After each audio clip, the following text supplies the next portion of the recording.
तथागत भगवान बुद्धाने आतापर्यंत आपल्या धर्माचा जो उपदेश आहे तो उपदेश देऊन आपल्या संघामध्ये जे काही रोगी होते, त्यानंतर ब्राह्मण होते आणि इतर खालच्या जातीतले काही लोक होते, तर अशा सर्वांना आपल्या संघामध्ये स्थान दिलं, त्यांची परवरिजा करून घेतली। आता यानंतर या ठिकाणी आपण बघणार आहोत की जो या बुद्ध आणि धम्म या ग्रंथाचा दुसऱ्या खंडामधील भाग 7वा जे आहे तर ते स्त्रियांना धम्मदीक्षा या संदर्भातला आहे। ज्याप्रमाणे ब्राह्मणांना तसंच जे खालच्या जातीतल्या लोकांना जसं धम्मदीक्षेची दीक्षा दिली त्याप्रमाणे आता या भागामध्ये आपल्याला बघायचं आहे की स्त्रियांना सुद्धा बुद्धांनी आपल्या संघामध्ये स्थान दिलं आणि परिवर्जा करून घेतली। तर यामध्ये सर्वात प्रथम महाप्रजापती गौतमी, यशोधरा आणि त्याच्या मैत्रिणी यांना धम्मदीक्षा। जेव्हा भगवान बुद्धांनी कपिल वस्तूला भेट दिली तेव्हा शाक्य पुरुषांमध्ये शाक्य स्त्रियांना देखील संघात प्रविष्ट होण्याची उत्सुकता होती।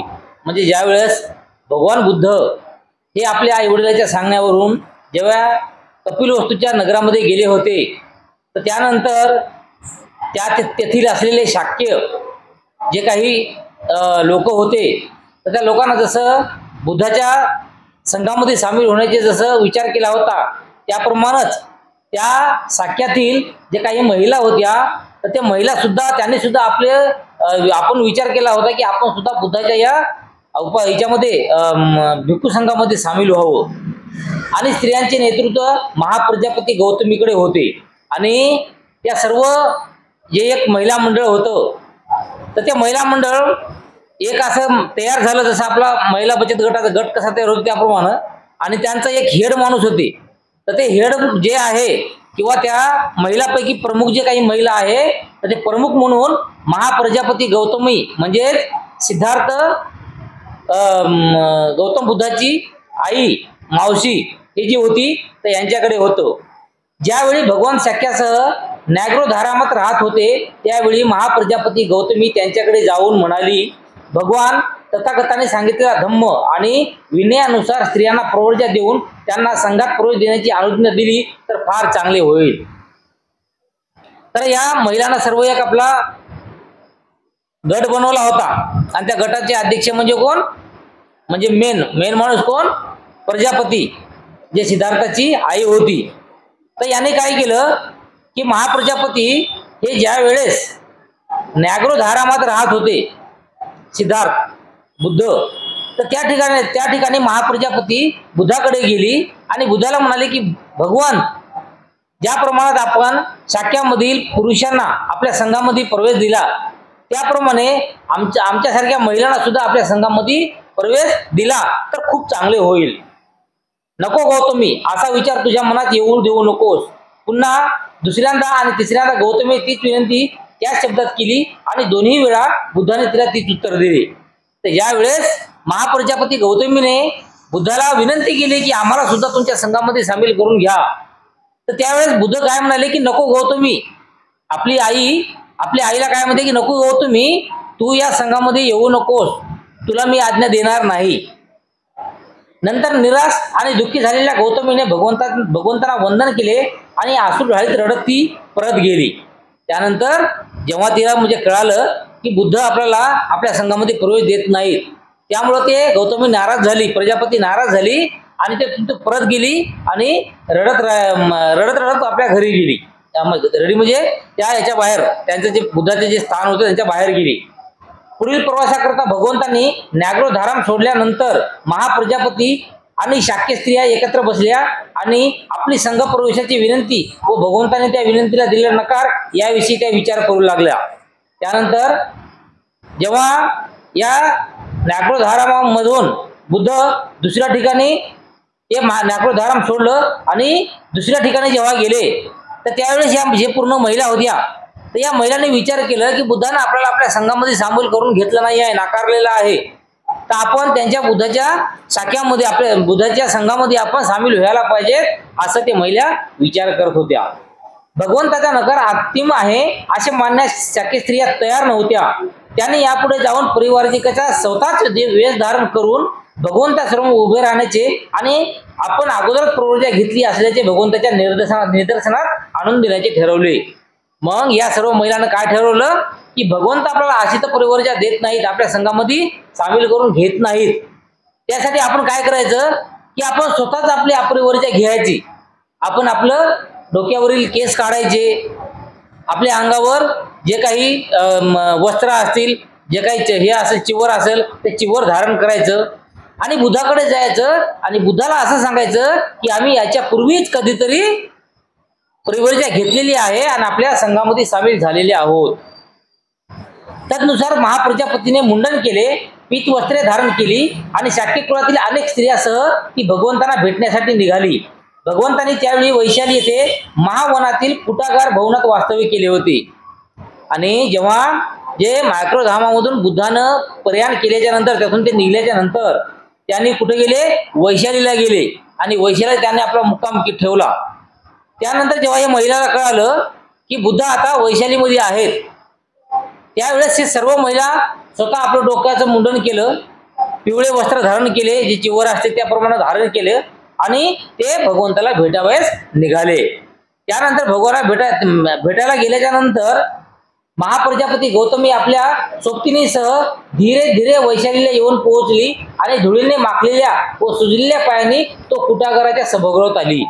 आता यांच्या कपिल वस्तूवरून वैशाली हे खूप लांब होती आणि जेव्हा यांनी आपलं गृहत्याग करायचं ठरवलं, आपल्या केसाचं रोपण केलं, केस काढले, पिवळे वस्त्र धारण केले, म्हणजे परिवर्जा घेतली असं भासवायचं होतं. त्यामुळे त्यांनी कपिल वस्तून वैशालीला पायाने निघाले. त्यामुळं पायानं जात तेवढा लांबचा प्रवास पायानं म्हणलं तर त्यामुळं काय झालं की यांचे जे पाय होते हे चिखलानं माखलेले होते आणि चलून चलून चलून पाय सुजले. तथागत नागरोधारामात वास्तव्य करीत असताना त्यांना तिने ती विनंती केली होती, तीच विनंती तिने पुन्हा एकदा केली आणि भगवंताने ती पुन्हा नाकारली. ज्याप्रमाणे नागरोधारामात होते तेव्हा ज्याप्रमाणे सदा प्रजापतीनं बुद्धाला विनंती केली होती आणि त्यावेळेस जसं बुद्धाने ते विनंती नाकारली होती, त्याचप्रमाणे येथे सुद्धा वैशालीत असताना बुद्धाला तीच विनंती करण्यात आली की आम्हाला तुमच्या संघामध्ये समाविष्ट करून घ्या आणि बुद्धाने परत त्यांना नाकारलं की मी या संघामध्ये समाविष्ट करून घेत नाही. आपल्या विनंतीला दुसऱ्यांदा नकार मिळाल्यानंतर महाप्रजापती मागे फिरून सभागृहाच्या प्रवेशद्वारापाशी जाऊन उभी राहिली. काय करावे हे तिला सुचेना. ती याप्रमाणे उभी राहिली असतानाच सभागृहाकडे येत असलेल्या आनंदाने तिला पाहिले आणि ओळखले. मग जेव्हा बुद्धाने प्रजापतीला म्हणले की मी संघामध्ये स्थान देत नाही किंवा आपल्याला समाविष्ट करून घेत नाही, त्यावेळेस ही जी प्रजापती होती ही नाराज झाली आणि नाराज होऊन ते जे काही मठ असेल, जे काही राहण्याची बुद्धाची जागा होती, तर त्यांचं जे गेट होतं त्या गेटपाशी जाऊन त्या गेटच्या कडेला लढत दुःखी होऊन उभी टाकली. आणि त्यावेळेस काय झालं की जो बुद्धाचा सर्वात आवडता शिष्य जो आनंद होता, हा आनंद बाहेरून भिक्षाटन करून वापस येत होता आणि वापस येताना त्या आनंदाला असे दिसले की दरवाजापाशी जे पूर्ण याचा हे मोठा दरवाजा आहे समजा एंट्रीचा, तर त्या ठिकाणी हे महाप्रजापती जे आहे ही त्या ठिकाणी लढत उभी टाकलेली आहे आणि तिचे पाय हे चिखलाने भरलेले आहेत त्याप्रमाणे आणि ते पाय जे आहेत हे सुजलेले आहेत हे त्या आनंदाने बघितलं. तेव्हा त्याने महाप्रजापतीला विचारले, सुजलेल्या आणि धुळीने माखलेल्या पायाने प्रवेशद्वारा बाहेर अशी दुखाने रडत आणि अश्रुढाळीत का उभी आहेस? कारण आनंदा गृहत्याग करून भगवंताचा धम्म व विनय यांचा स्वीकार करून गुरुहीन जीवन जगण्याची अनुज्ञा तथागत स्त्रियांना देत नाहीत अशी महाप्रजापती म्हणाली. जेव्हा हे आनंदानं बघितलं की महाप्रजापती त्या ठिकाणी उभी आहे, तर मग महाप्रजापतीला आनंदाने विचारलं की तुझे पाय जे आहेत सुजलेले आहेत आणि धुळीनं माखलेले आहेत आणि असा असताना तू या दरवाजापाशी का उभी टाकलेली आहेस? तर तेव्हा महाप्रजापती म्हणते आनंदाला की मला या ठिकाणी परिवर्जा घ्यायची आहे, आपल्या संघामध्ये स्थान मिळवायचं आहे, परंतु जे बुद्ध आहेत ते बुद्ध आम्हाला स्त्रियांना आपल्या संघामध्ये स्थान देत नाही, त्यामुळं मी इथं या ठिकाणी उभी टाकलेली आहे. नंतर स्थविर आनंद ज्या ठिकाणी तथागत होते त्या ठिकाणी गेला, त्या तथागताचं अभिवादन केले आणि एका बाजूला बसल्यावर तो भगवंताला म्हणाला, पहा भगवान, महाप्रजापती गौतमी प्रवेशद्वाराबाहेर उभी आहे, तिचे पाय सुजलेले आहेत आणि ते धुळीने माखलेले आहेत. दुःखी कटी होऊन रडत ती अश्रू ढळत आहे, कारण गृहत्याग करून आणि भगवंताचा धम्म व विनय यांचा स्वीकार करून गृहहीन जीवन जगण्याची अनुज्ञा भगवंत स्त्रियांना देत नाहीत. भगवान तिच्या इच्छेनुसार स्त्रियांना अनुज्ञा दिली तर फार बरे होईल. मग हे महाप्रजापतीचं काही बोलणं होतं. हे आनंदानं स्थविर आनंदानं ऐकलं आणि आनंदानंतर बुधाकडे गेले. बुधाकडे गेल्याच्या नंतर बुधाला वंदन केलं आणि एका बाजूला जाऊन बसले. बसल्याच्या नंतर ते बुद्धाला म्हणतात की बुद्ध तथागत बाहेर प्रजापती दरवाजाजवळ उभी आहे आणि ती सारखी लढत आहे, तिचे पाय सुजलेले आहेत आणि धुळीनं माखलेले आहेत आणि तिचा असा विचार आहे की आपल्या संघामध्ये सामील व्हायचं, परंतु आपण जे तिला संघामध्ये सामील नाही करून घेतलं त्याबद्दल ती लढत आहे आणि दुःखी होत आहे.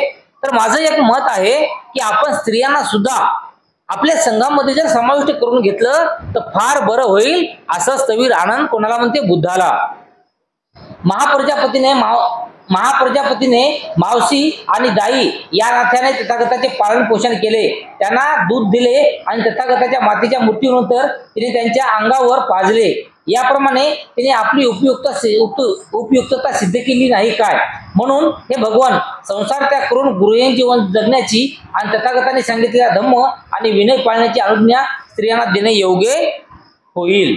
आणि त्यानंतर आणखी आनंद काय म्हणतो बुद्धाला की भगवान, जे महाप्रजापती आहे ही तुमची मावशी आहे, तुमची आई आहे. लहानपणी तुमच्या एवढाच तुमचा भाऊ होता, त्यामुळं त्या प्रजापतीने तुम्हाला दूध सुद्धा पाजलेले आहे.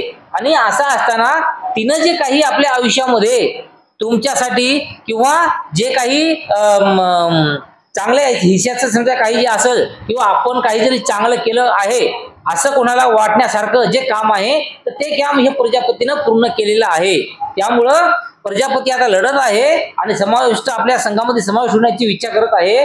त्यामुळं ती गृहहीन जीवन जे आहे ते सोडून आलेली आहे, परिवर्जा घेऊन आलेली आहे, आपलं केस रोपण केलेलं आहे. तर तेव्हा माझी इच्छा आहे की प्रजापतीला आपल्या संघामध्ये सामील करून जर घेतलं आणि स्त्रियांना आपल्या संघामध्ये जर सामील करून घेतलं तर खूप चांगलं होईल, असं आनंद त्या ठिकाणी म्हणतो. नको आनंदा, स्त्रियांना तसे करण्यास संमती देणे योग्य नाही. आनंदाने पुन्हा दुसऱ्यांदा आणि तिसऱ्यांदा त्या शब्दात तीच विनंती केली आणि त्याला तेच उत्तर मिळाले. आणि असं झाल्याच्या नंतर बुद्ध आनंदाला म्हणले की आनंदा नको, स्त्रियांना आपल्या संघामध्ये प्रवेश करणं बरोबर राहणार नाही, हिताचं राहणार नाही. आणि मग याच्या असं म्हणल्याच्या नंतर दुसऱ्या वेळेस तिसऱ्या वेळेस आनंद तोच बुद्धाला म्हणतो आणि बुद्ध दुसऱ्या वेळेस तिसऱ्या वेळेस तोच उत्तर आनंदाला देतो. नंतर स्थविर आनंदाने तथागताला विचारले, स्त्रियांना प्रवचना घेण्यास आपण आनंद देत नाही यांचे कारण काय?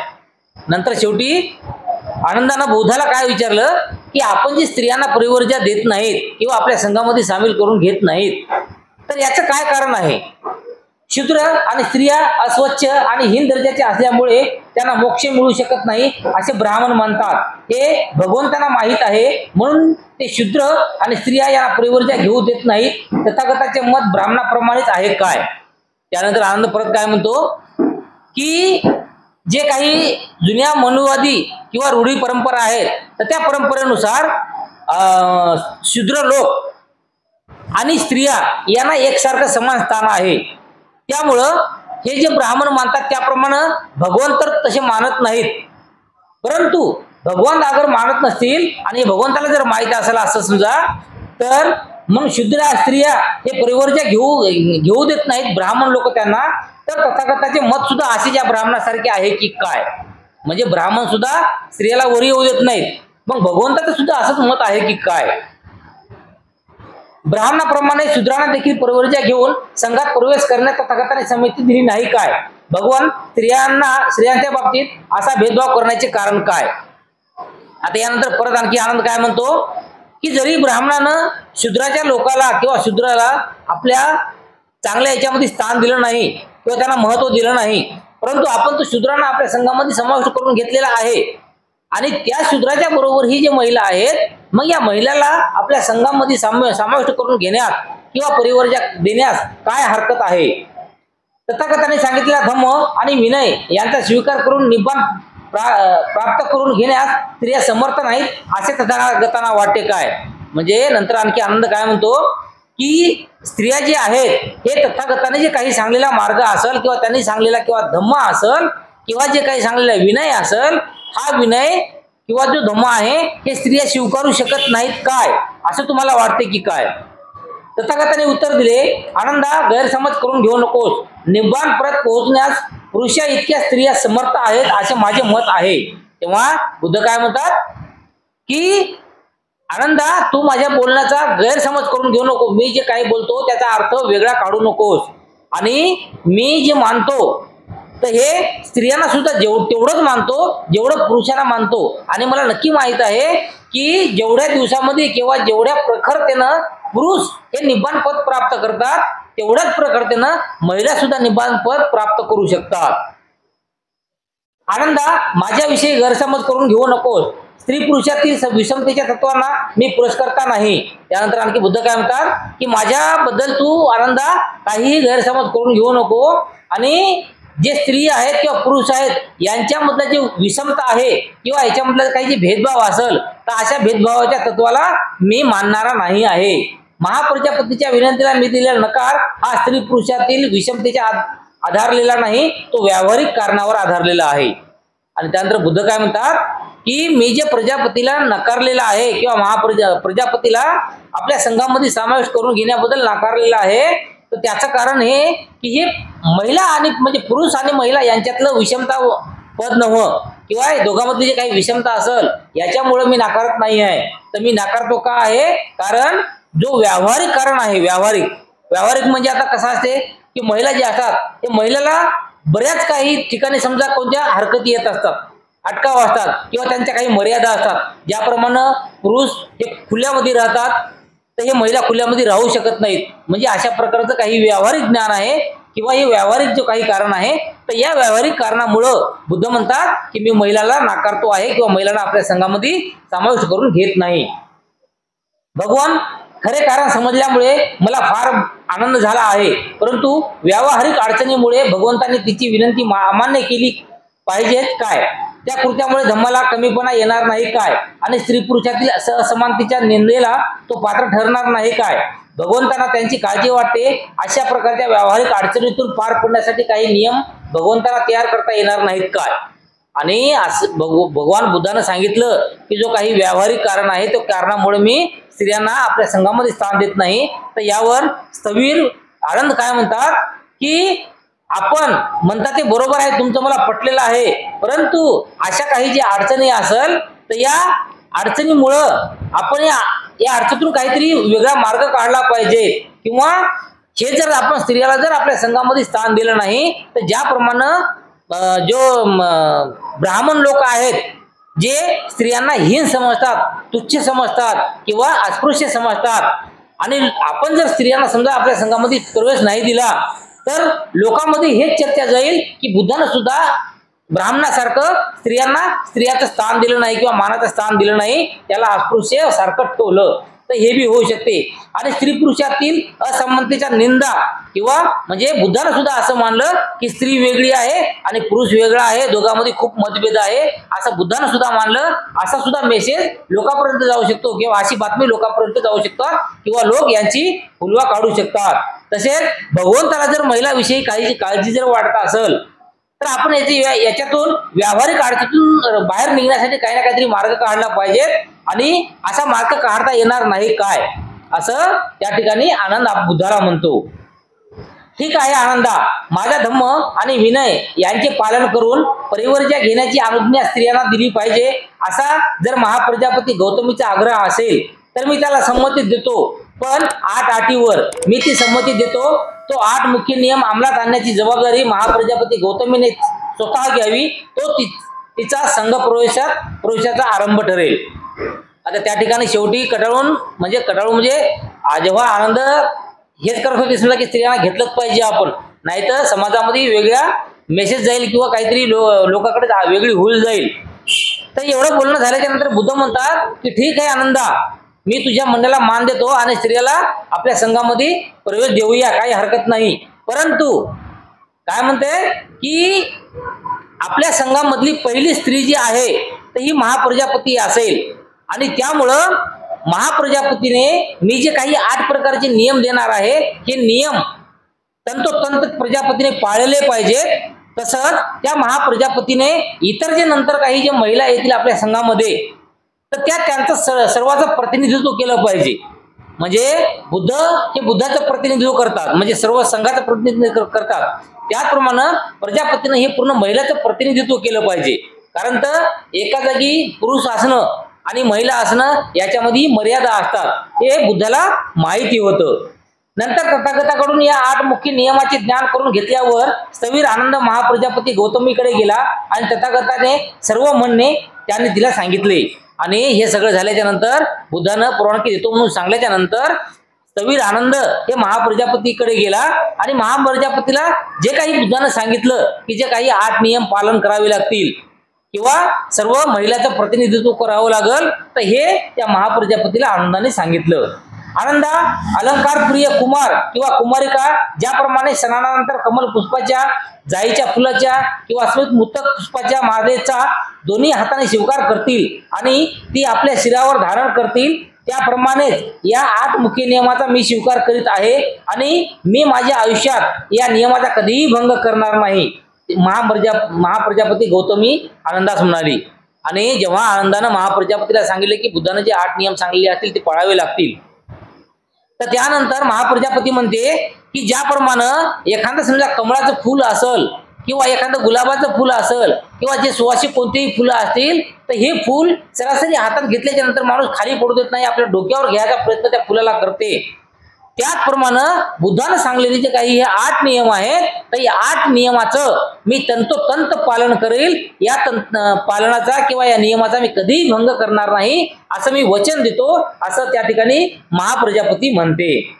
नंतर स्थविर आनंद तथागताकडे परत गेला आणि त्यांना वंदन करून तो त्यांच्या एका बाजूला बसला. याप्रमाणे बसल्यावर स्थविर आनंद तथागतास म्हणाला, भगवान, 8 मुख्य नियम अंमलात आणण्याची जबाबदारी महाप्रजापती गौतमीने स्वीकारली आहे म्हणून तिने उपसंपदा केली आहे आणि संघप्रवेश केला आहे असे मानावे.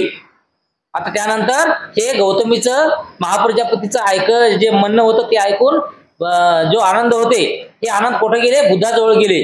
बुद्धाजवळ जाऊन बुद्धाला वंदन केले आणि बुद्धाच्या बाजूला एका आसनावर जाऊन बसले. आणि त्यानंतर बुद्धाला आनंद म्हणाले की हे भगवान, आपण ज्याप्रमाणे सांगितलं त्याप्रमाणे महाप्रजापतीने पूर्ण 8 नियमाचं पालन करण्याचं वचन दिलेलं आहे आणि जे महिलाचं प्रतिनिधित्व करायचं आहे त्याचं सुद्धा वचन दिलेलं आहे. आणि हे वचन दिल्यामुळं महाप्रजापतीनं आपल्या संघामध्ये सामील झालं किंवा उपसंपदा घेतली किंवा संघामध्ये प्रवेश केला असं जे आपण मानावं. महाप्रजापतीला उपसंपदा मिळाली आणि तिच्यासह आलेल्या 500 शाकी स्त्रियांनाही त्याच वेळी दीक्षा देण्यात आली. आता असं म्हणल्याच्या नंतर त्या महाप्रजापतीला त्या ठिकाणी उपसंपदा मिळाली आणि त्याने त्याचं भिक्खू झाले. त्याचप्रमाणे ही जे आता हे पहिलेपासूनच प्रतिनिधी करत होते, समजा महाप्रजापती पहिलेपासूनच महिलाचं प्रतिनिधित्व करत होते, त्याचा एक गट तयार झाला होता. तर त्यांच्या गटामध्ये जवळपास 500 महिला होत्या आणि 500 महिला आल्या होत्या सोबत. मग ज्या प्रमाणात ही प्रजापती त्या ठिकाणी संघामध्ये सामील झाली त्याचप्रमाणे हिच्यासोबत आलेल्या जे काही 500 महिला होत्या तर त्या सर्व महिलांनी संघामध्ये सहभाग घेतला.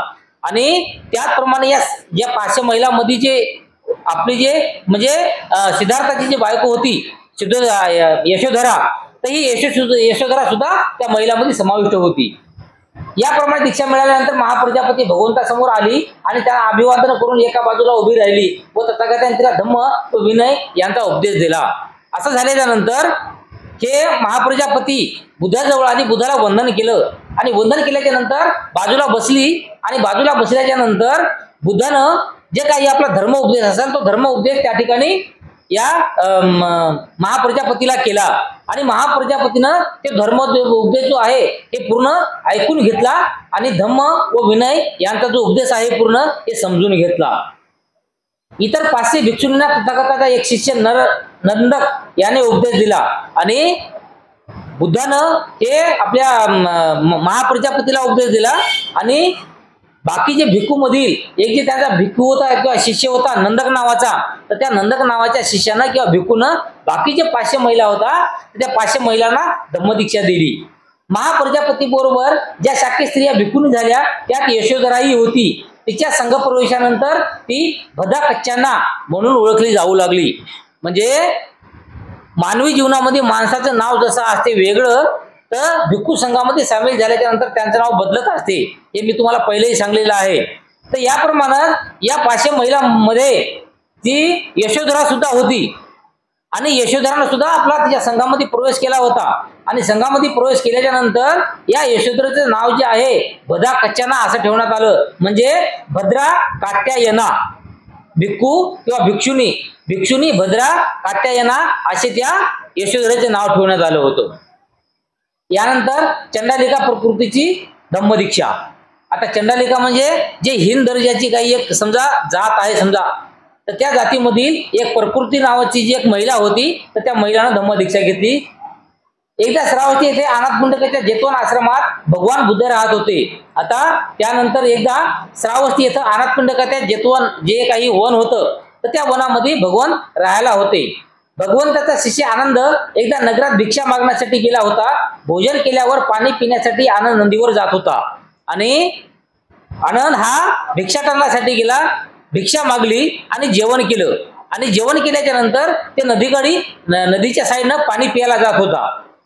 त्याने तिथे भांड्यात पाणी भरत असलेली एक मुलगी पाहिली. आनंद तिच्याजवळ थोडेसे पाणी मागितले आणि त्या नदीवर एक मुलगी होती जी आपल्या भांड्यामध्ये पाणी भरत होती.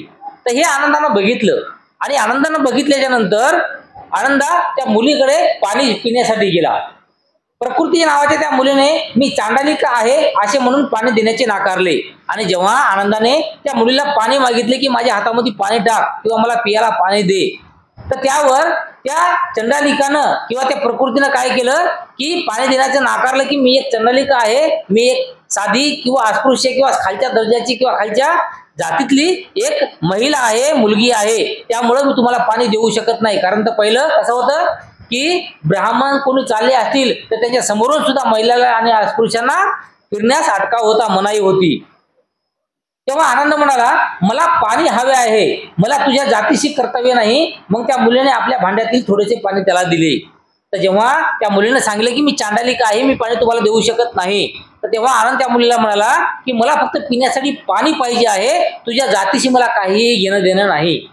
आणि असं म्हणल्याच्या नंतर मग ती मुलगी तयार झाली आणि त्या मुलीनं या तथागत स्थवीर आनंदला पाणी पाजले. नंतर आनंद जेतवनाकडे जाण्यासाठी निघाला. ती मुलगी त्यांच्या मागोमाग गेली. तो कोठे राहतो हे तिने पाहिले आणि तिला जसे समजले की त्याचे नाव आनंद असून तो भगवान बुद्धाचा शिष्य आहे.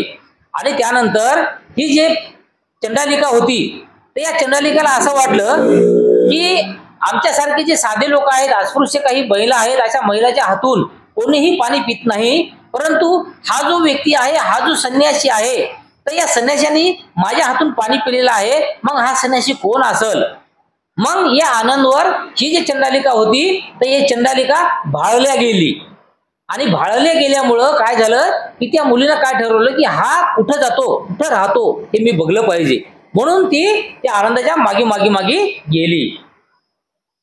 तर मागे गेल्याच्या नंतर तिला असं कळालं की हा जो आनंद आहे ते स्थवीर आहे आणि तो भगवान बुद्धाचा शिष्य आहे, हे तिला समजलं. आणि समजल्यावर नंतर ती घरी आल्यावर तिने आपली आई मातंगी हिला सगळी हकीकत सांगितली आणि जमिनीवर पडून रडू लागली.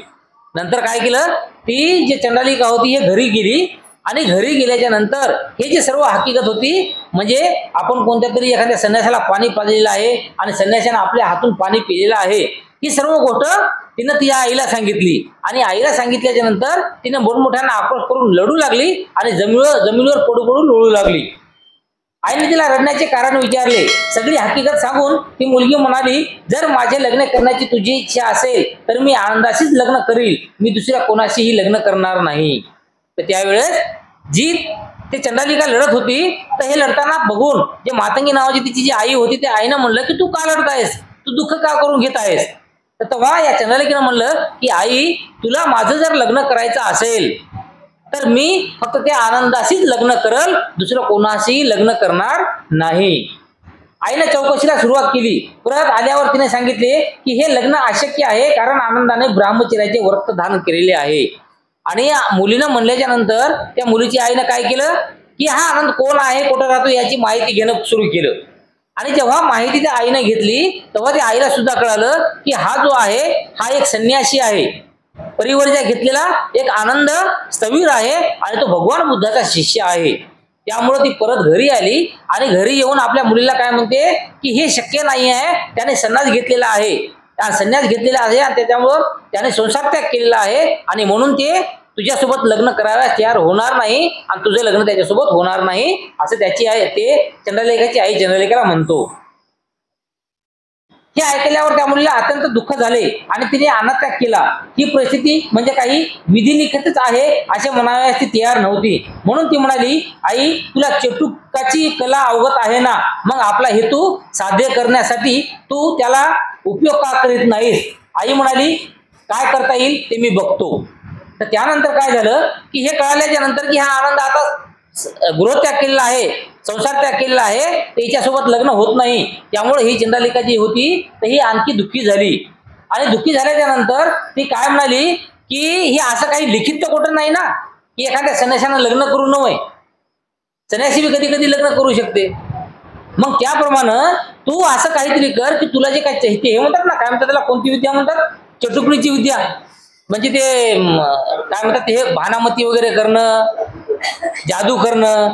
तर ते मुलगीच्या आईला काय म्हणते की हे जे विद्या आहे हे तुला विद्या येते, मग तू त्या विद्येचा वापर का करत नाहीस आणि ते वापर त्या आनंदावर का करत नाहीस आणि आनंदला माझ्या हवाली का करत नाहीस, असे ती मुलगी म्हणते.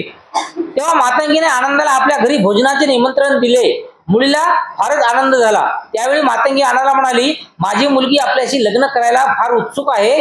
आनंदाने उत्तर दिले, मी ब्रह्मचारी राहण्याचे व्रत घेतलेले आहे आणि म्हणून कोणत्याही स्त्रीची मी विवाह करू शकत नाही. आणि अशा आईच्या सांगण्यावरून त्या मातंगीनं काय केलं की त्या आनंदाला भोजनाचं आमंत्रण दिलं. आणि भोजनाचं आमंत्रण दिल्याच्या नंतर आनंद स्थवीर हे यांच्या घरी भोजनासाठी आला. आणि भोजनासाठी आल्याच्या नंतर ती मातंगी त्या आनंदाला काय म्हणते की माझी जी मुलगी आहे तर त्या माझ्या मुलीनं तुम्हाला पसंत केलेला आहे आणि तिने हट्ट धरलेला आहे की ती तुमच्याशी लग्न करणार म्हणून. परंतु तेव्हा आनंद म्हणतो की मी ब्रह्मचर्या पत्करलेला आहे, मी ब्रह्मचारी आहे, मी लग्न करू शकत नाही. त्यामुळं मी आपल्या मुलीसोबत विवाह करू शकत नाही. जर पण आपण माझ्या मुलीशी लग्न केले नाही तर ती आत्महत्या करेल, इतकी ती आपल्याकडे आकर्षित झालेली आहे. मातंगीने आनंदाला सांगितले, पण मला माझा नाईलाज आहे असे आनंदाने म्हटले. तर असं झाल्याच्या नंतर ते मातंगी काय म्हणते की माझ्या मुलीने हट्ट धरलेला आहे, तुम्ही अगर लग्न माझ्या मुलीसोबत नाही केलं तर ती मात्र आत्महत्या करेल आणि त्यामुळे ती म्हणजे खूप तुमच्याकडे आकर्षित झालेली आहे, त्याच्यामुळे तुझ्यासोबत लग्न करा. परंतु नंतर सुद्धा आनंद म्हणले की नाही, असं होऊ शकत नाही, माझा नाईलाज आहे आणि मी ब्रह्मचारी आहे. मातंगी आत गेली आणि तिने आपल्या मुलीला आनंदाने लग्न करण्यास नकार दिल्याचे सांगितले. आणि त्यानंतर ही मुलगी जी आतल्या रूम मध्ये होती तर ही मातंगी आतल्या रूम मध्ये गेली आणि आपल्या मुलीला सांगितलं की आनंद हा तुझ्यासोबत लग्न करण्यास तयार नाही आहे. तेव्हा मुलीने ओरडून विचारले, आई, तुझी ती चटूक विद्या गेली कुठे. आई म्हणाली, माझी चटूक तथागताच्या विरुद्ध चालत नाही. तेव्हा म्हणजे ती मुलगी काय म्हणते आईला की आई, तुम्हाला फक्त सांगायला आली, तुझी चटूक विद्या जी आहे, तुझे जे मोह किंवा वंशीकरण करण्याची जी विद्या आहे तर ही विद्या कुठं गेली, तू का करत नाहीस ते विद्या ते. तर तेव्हा ती आई मातंगी काय म्हणते की माझी जी काही विद्या आहे ही विद्या सगळीकडे चालते, परंतु ज्या ठिकाणी बुद्ध आहे किंवा बुद्धाचा धर्म आहे त्या ठिकाणी माझी ही चटूक विद्या चालत नाही. तेव्हा मुलगी ओरडून म्हणाली, दार बंद कर आणि त्यांना बाहेर जाऊ देऊ नकोस, म्हणजे आज रात्रीच मी त्यांना माझे पती पाहाव्यास लावते. म्हणजे त्यानंतर ते काय म्हणते की आई, तू दार बंद कर, त्या आनंदाला बाहेर जाऊ देऊ नकोस, आज रात्रीच मी माझा पती त्या आनंदात बनवतो. आणि आईने मुलीच्या इच्छेप्रमाणे केले. रात्र झाल्यावर आईने एक बिछाना खोलीत आणला, उत्कृष्ट पोशाख करून मुलीने आत पाऊल टाकले, परंतु आनंद अचल राहिला. त्यानंतर आईने दरवाजा लावला आणि एक म्हणजे पलंग तयार केला पलंग करून त्या ठिकाणी ही जी चटुकीन होती, चंडालिका होती, ही चंडालिकेनं काय केलं, चांगले चांगले पोशाख म्हणजे कपडे वगैरे घालून त्या ठिकाणी आली. परंतु या ठिकाणी आनंद स्थवीर जे आहेत हे मात्र अचल राहिले, त्यांच्या मनावर कोणताही परिणाम झाला नाही. आईने शेवटी चटुकाचा प्रयोग केला, त्यामुळे खोलीत आग भडकली. आईने आनंदाचे वस्त्र धरले आणि ती म्हणाली, जर तुम्ही माझ्या मुलीसोबत लग्न करणार नसाल तर मी तुम्हाला या आगीत फेकून देईल. आणि त्यानंतर जरी आईला माहित होतं की माझी जी चटुकीन विद्या आहे गौतम बुद्धाच्या समोर चालत नाही, तरी पण तिनं ते विद्या करण्याचा प्रसार केला आणि त्या रूम मध्ये आग तयार केली. ते आग असते ना करायची, काहीतरी हे करायचं समजा, तर तशी आग तयार केली आणि आग ती भडकली. आणि आग भडकल्याच्या नंतर जे आईनं आहे मातंगीने काय केलं की या आनंदचा जे काही त्या वस्त्राचा पदर होता तर तो पदर धरला, कपडा हातामध्ये धरला आणि आनंदाला म्हणाले की तू माझ्या मुलीचे लग्न केलं तर ठीक आहे, नाही तर मी तुला आता या आगीमध्ये ढकलून देतो. तथापि आनंद शरण गेला नाही. आईने व मुलीने असहाय्य होऊन त्याला सोडून दिले आणि सगळं काही झालं तरीही आनंद हे अचल राहिले, कोणत्याही प्रकारे डळमळीत झाले नाही. आणि त्या आईला म्हणाले की मी काही जरी झालं तर तुमच्या मुलीसोबत लग्न करू शकत नाही. आणि शेवटी नाईलाज असतो की आईनं आणि त्या मुलीनं दोघीनं आनंदाला सोडून दिलं. आनंदाने परत आल्यावर तथागतांना सर्व हकीकत सांगितली आणि नंतर आनंद बुद्धाकडे गेले आणि बुद्धाकडे जाऊन जे आपल्यासोबत काय काय घडलं हे सर्व हकीकत बुद्धाला सांगितली. दुसऱ्या दिवशी आनंदाचा शोध करीत ती मुलगी जेतवनात आली. आनंद भिक्षेसाठी बाहेर पडला होता. त्याने तिला पाहिले आणि तो तिला टाळू लागला, परंतु तो तिथे गेला. तिथे ती मुलगी त्यांच्या मागोमाग जात गेली. आणि आता दुसऱ्या दिवशी आनंद हा काय सकाळी उठून आपले वस्त्र सोबत घेऊन, आपलं जे भिक्षापात्र आहे सोबत घेऊन भिक्षाटनासाठी नगराकडे निघाले. परंतु त्याच वेळीस दुसऱ्या दिवशी ती जी चांडालिका जी होती तर ही सुद्धा त्या बुद्धाचा शोध घेत किंवा आनंदाचा शोध घेत त्या मार्गाने आली. आणि मार्गाने येता मध्यंतरच तिला आनंद दिसला आणि ज्यावेळेस आनंद दिसले तेव्हा ती आनंदाच्या माग जाऊ लागली. म्हणजे ज्या ठिकाणी भिक्षाटनासाठी आनंद गेले तिथं माग ही चंडालिका सुद्धा जाऊ लागली. जेव्हा आनंद जेतवनात परतला तेव्हा आपल्या विहाराजवळ ती मुलगी उभी असल्याचे त्याने पाहिले. आणि भिक्षाटन करून जेव्हा आनंद त्या जेतवनामध्ये परतले, वापस आले आपल्या राहण्याच्या ठिकाणी, तर तेव्हा त्या दाराशी ती जी मुलगी आहे ती उभी असल्याचे आनंदाला दिसले. या मुलीने आपला कसा पिच्छा पुरविला आहे हे आनंदाने तथागताला सांगितले आणि भगवंताने तिला बोलावयास लावले. आणि त्यानंतर ही जी मुलगी बाहेर उभी आहे ही आनंदाने बघून ते बुद्धापाशी गेले आणि बुद्धाला म्हणाले की ही जी मुलगी आहे ही मुलगी माझ्या पिछावरच पडलेली आहे, माझ्या मागच पडलेली आहे आणि ती मुलगी बाहेर उभी आहे. तेव्हा बुद्धाने सांगितलं की त्या मुलीला इकडे बोलून घेऊन ये. मुलगी समोर आल्यावर तथागताने तिला प्रश्न केला, तू आनंदाचा पिच्छा का पुरवित आहेस? तेव्हा मुलगी म्हणाली, तथागताशी मला लग्न करावायचे आहे, ते अविवाहित असल्याचे ऐकले आहे व मीही अविवाहित आहे. आणि नंतर ते मुलीला बुद्धाच्या समोर आणण्यात आलं. आणि बुद्धाच्या समोर आणल्याच्या नंतर बुद्धानं त्या मुलीला प्रश्न केला की तू या आनंदच्या मागे का लागलेली आहेस? तर त्यावेळेस ती मुलगी बुद्धाला काय म्हणते की आनंद हे अविवाहित आहेत, म्हणजे आनंदाचं लग्न झालेलं नाही आहे आणि मी सुद्धा बिन लग्नाची आहे, त्यामुळं मला आनंदाशी लग्न करायचं आहे. तेव्हा भगवान म्हणाले, आनंद हा भिक्खू आहे आणि त्यांच्या डोक्यावर केस नाहीत. जर तूही संपूर्ण मुंडन केलेस तर मग काय करता येईल ते मी पाहिल. मग त्यानंतर बुद्ध त्या ठिकाणी काय म्हणाले की हे जे आनंद आहेत हे एक भिक्खू आहेत, त्याने आपले डोक्याचे वरचे केस सुद्धा काढून टाकलेले आहे, आपलं मुंडन केलेलं आहे. आणि हे मुंडन जर तू सुद्धा केलं तर मग मी काहीतरी विचार करल. मग मुलीने उत्तर दिले, माझी तयारी आहे. भगवान म्हणाले, मुंडन करण्याविषयी तू आपल्या आईची संमती मिळवली पाहिजेस. मग यावर ती जी मुलगी होती तर ही मुलगी आपल्या डोक्याचे केस काढण्यास तयार झाली. तेव्हा बुद्धाला म्हणाली की ठीक आहे, मी माझ्या डोक्यावरचे केस काढतो, काही हरकत नाही. मग बुद्धानं दुसरा प्रश्न केला की तुला जर डोक्यावरचे केस काढायचे असतील तर तुला पहिले तुझ्या आईची संमती घ्यावी लागेल आणि संमती घेतल्यावरच केस काढावे लागतील. तेव्हा मुलगी आईकडे आली आणि म्हणाली, आई तुला जे करता आले नाही ते मी केले आहे. मी मुंडन केले तर आनंदाशी माझे लग्न करण्याचे वचन भगवंताने दिलेले आहे. मग ती आनंदा आईकडे गेली आणि आईला काय म्हणाली की आई, जे तुला जमलं नाही ते मी करून दाखवलेलं आहे आणि तथागतानं मला वचन दिलेलं आहे की मी जर माझं डोक्यावरचे केस काढलेत तर माझं आनंदाशी लग्न लावून देणार आहेत आणि त्यामुळं मी आता डोक्यावरचे केस काढणार आहे आणि त्याच्यासाठी तुझी संमती मला पाहिजे. आई रागावली आणि म्हणाली, तू तसे मुळीच करता कामा नाही. तू माझी मुलगी आहेस आणि तू केस राखलेच पाहिजे. आनंदासारख्या श्रमणाशी लग्न करण्यास तू इतकी का उतावळी झाली आहेस? त्यापेक्षा चांगल्या माणसाशी मी तुझे लग्न लावून देईल.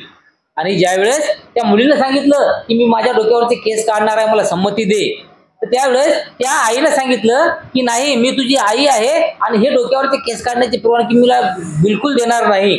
त्या आनंदामध्ये तू असं काय आहे तू तिच्या मागे लागलीस आणि बुद्ध जसे सांगतात तसे तू ऐकायलीस. त्यापेक्षा तुझं म्हणजे एखाद्या दुसऱ्या चांगल्या मुलासोबत मी लग्न लावून देतो, असं ती आई त्या ठिकाणी म्हणते. तेव्हा तिने उत्तर दिले, मी आनंदाशीच लग्न करील किंवा प्राण देईल, माझ्या पुढे तिसरा पर्याय नाही. तेव्हा मुलगी आईला परत म्हणते की मी एकटं केलं तर लग्न आनंदाशीच करल किंवा दुसऱ्या कोणासोबतही करणार नाही, मी माझा जीव देईल. आणि आई म्हणाली, तू माझा अपमान का करीत आहेस? मुलगी म्हणाली, जर तुझे माझ्यावर प्रेम असेल तर माझ्या इच्छेप्रमाणे मला करू दे. तर आई त्या ठिकाणी काय म्हणते की तू मला एवढं बोलून किंवा तू आपल्या डोक्यावरचे केस काढून तू आमचा अपमान का करत आहेस? तर त्यावरती मुलगी काय म्हणते की तुझे माझ्यावर प्रेम जर असेल तर माझं लग्न हे आनंदाशीच करून दे, माझी इच्छा आहे, अशी ती मुलगी आपल्या आईला म्हणते. आणि आईने आपला विरोध मागे घेतला आणि मुलीचे मुंडन करून घेतले आणि नंतर शेवटी आईने आपले जे काही म्हणणं होतं ते माघार घेतलं आणि मुलीला मुंडन करण्यात किंवा आपल्या डोक्यावरचे केस काढण्यात संमती दिली. नंतर ती तथागताच्या समोर गेली आणि म्हणाली, आपण सांगितल्याप्रमाणे मुंडन केले आहे. आणि नंतर आपल्या डोक्यावरचे जेव्हा केस काढले त्यानंतर ही जी मुलगी आहे ही मुलगी तथागताकडे गेली आणि तथागताकडे गेल्याच्या नंतर तथागताला म्हणते की मी आपण सांगल्याप्रमाणे मी माझं मुंडन केलेलं आहे, माझ्या डोक्यावरचे केस काढलेले आहेत. आता त्यानंतर तथागताने तिला विचारले, तुला काय पाहिजे आहे? त्याच्या शरीराचा कोणता भाग तुला आवडतो? मुलगी म्हणजे त्यानं असं झाल्याच्या नंतर जेव्हा ती मुलगी तिकडे गेली आणि मुलीला म्हणलं की मग माझं मुंडन केलेले आहे, तर तेव्हा भगवान बुद्धाने त्या मुलीला प्रश्न केला की हा जो आनंद आहे, स्थविर आनंद आहे, तर या स्थविर आनंदाचा कोणता अवयव तुला आवडते ते मला सांग. तेव्हा मुलगी म्हणाली, माझे त्याच्या नाकावर प्रेम आहे, त्यांच्या मुखावर प्रेम आहे, त्यांच्या कानावर माझे प्रेम आहे, त्यांच्या आवाजावर प्रेम आहे, त्यांच्या डोळ्यावर माझे प्रेम आहे आणि त्यांच्या चालण्याच्या पद्धतीवर माझे प्रेम आहे.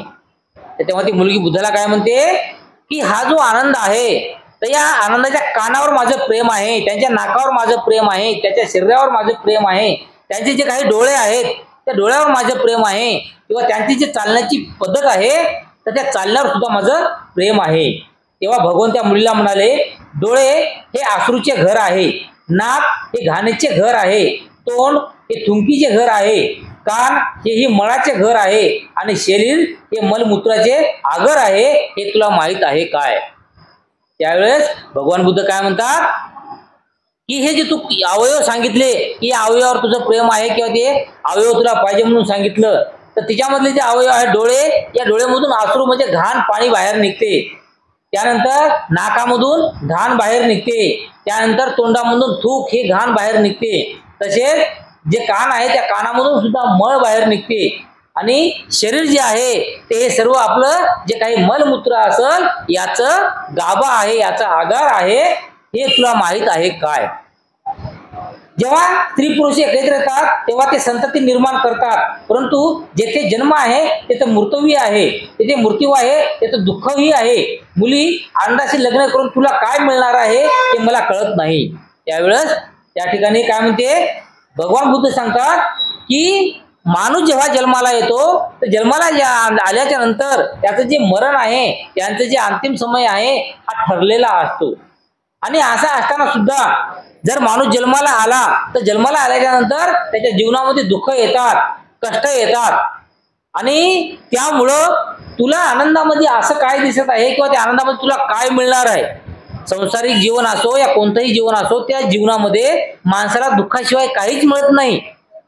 तर त्यामुळं तुला सुद्धा दुःखच मिळेल.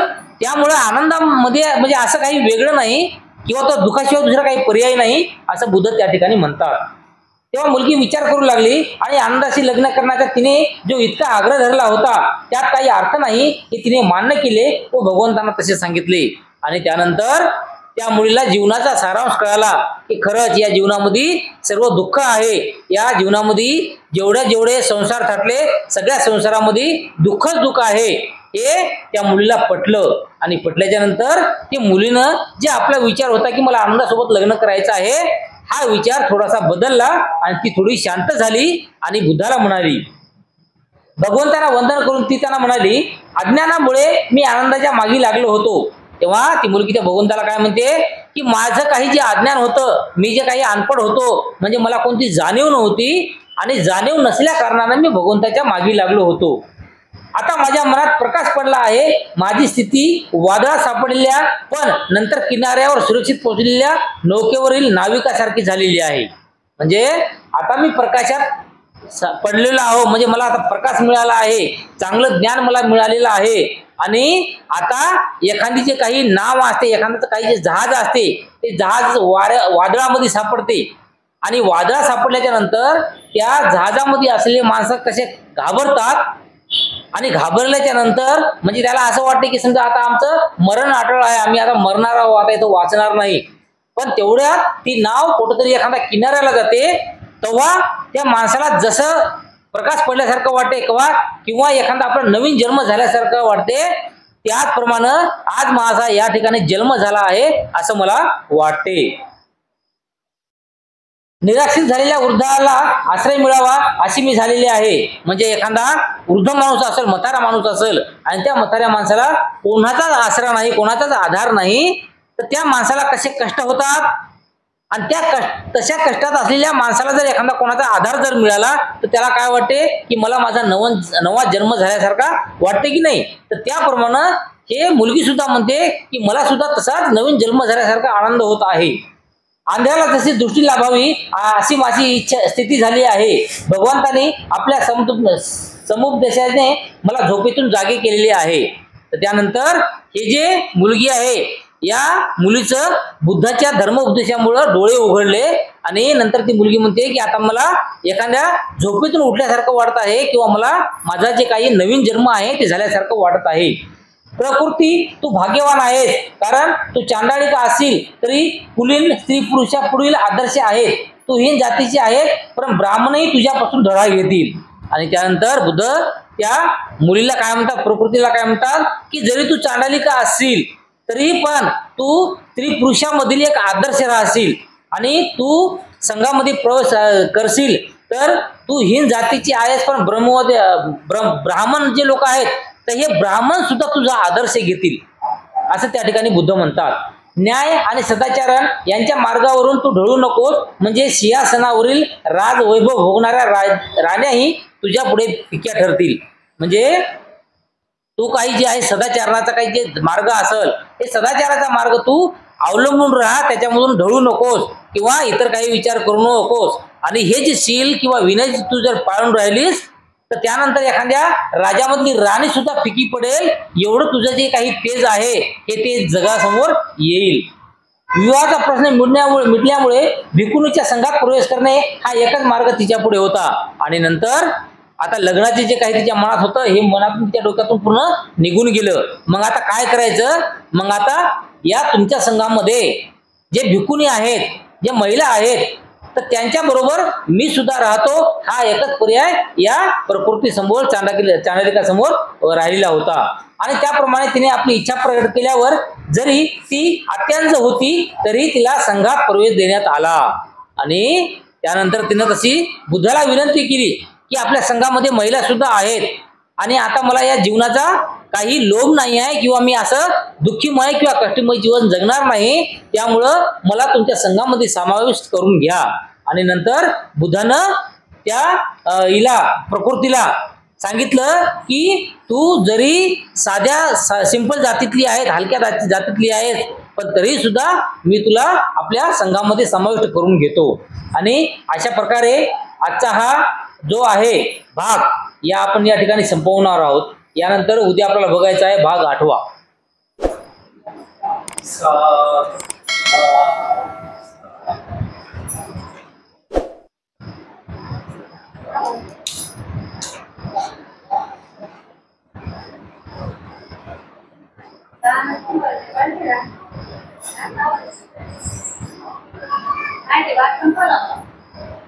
हो भाग